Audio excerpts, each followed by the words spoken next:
បើសួរខ្ញុំថាមូលហេតុអីបានជាខ្ញុំសម្រេចចិត្តរៀបការមួយគាត់ខ្ញុំអាចឆ្លើយបានថាមាន3កត្តាសំខាន់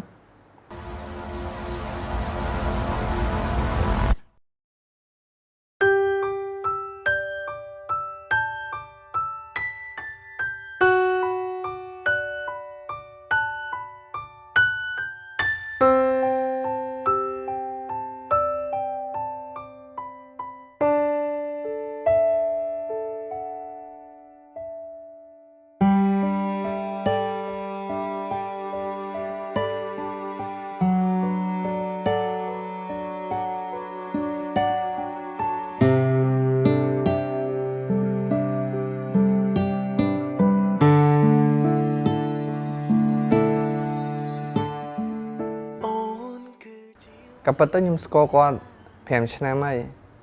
តាំងពី2015ប៉ុន្តែពេលហ្នឹងខ្ញុំព្យាយាមតាក់ទងគាត់ដោយឡែកគាត់នៅរៀនហើយម្យ៉ាងម៉ាក់ប៉ាគាត់អត់ open ក្នុងការមានស្នេហាហើយពេលនោះយើងបានត្រឹមតែរាប់អានគ្នាហើយបន្ទាប់មកខ្ញុំក៏បានរៀនចប់ពេលហ្នឹង2016ខ្ញុំក៏សម្រេចចិត្តទៅរៀននៅប្រទេសក្រៅពេលហ្នឹងខ្ញុំទៅឥណ្ឌាហើយក៏រៀនចប់ក៏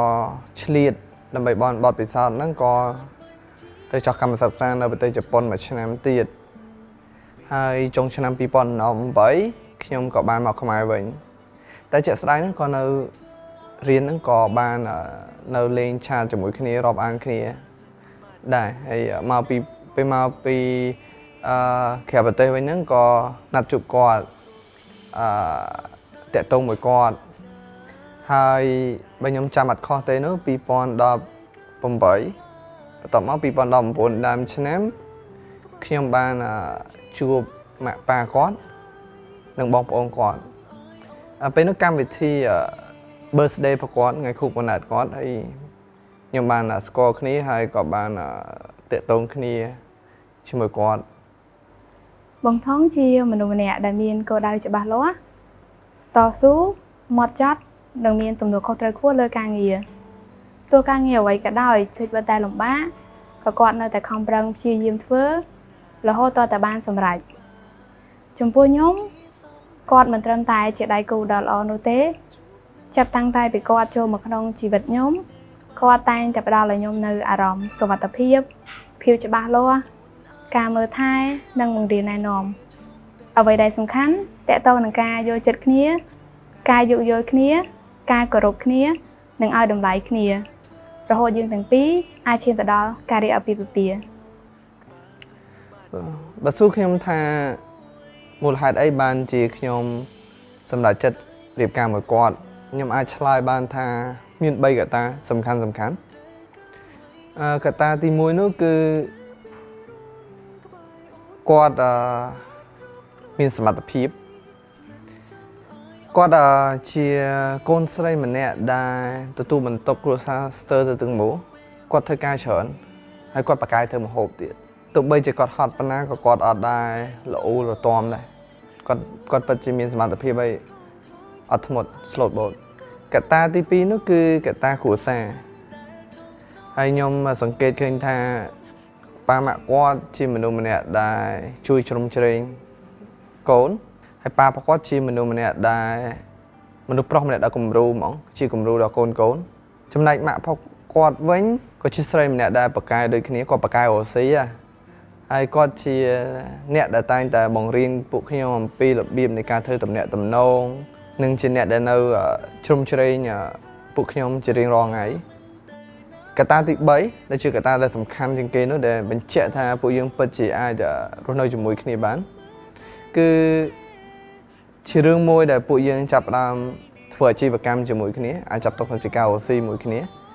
គឺយើងយកតបែកពីចកាមកលក់នៅភ្នំពេញរហូតដល់យើងហ៊ានដាំតបែកពីចកាខ្លួនឯងហ្នឹងយកមកផ្គត់ផ្គង់នៅភ្នំពេញហ្នឹងពីហ្នឹងឆ្នាំ2019ចុងឆ្នាំ2019បន្ទាប់ពីយើងបានធ្វើនឹងដំណើរការល្អឆ្នាំ2020យើងក៏សម្រាប់ចិត្តបង្កើតបច្ចេកវិទ្យាមួយជាមួយគ្នា គឺដឹកជញ្ជូនលើវិស័យដឹកជញ្ជូនដែលមានឈ្មោះថា Papa Deliver ហើយ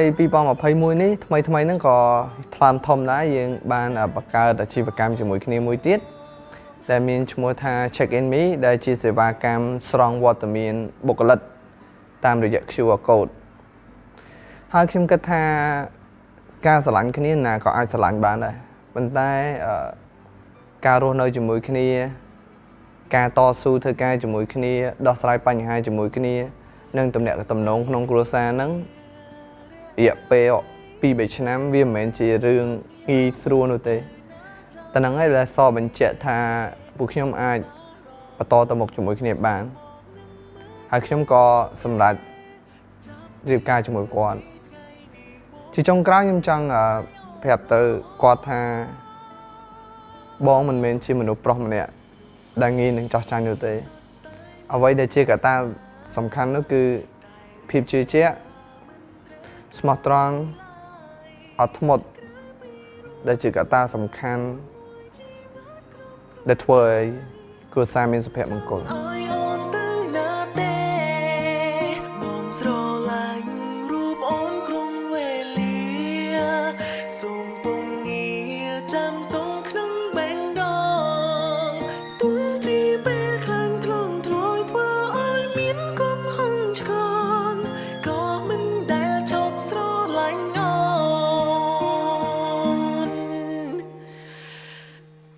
ជីវិត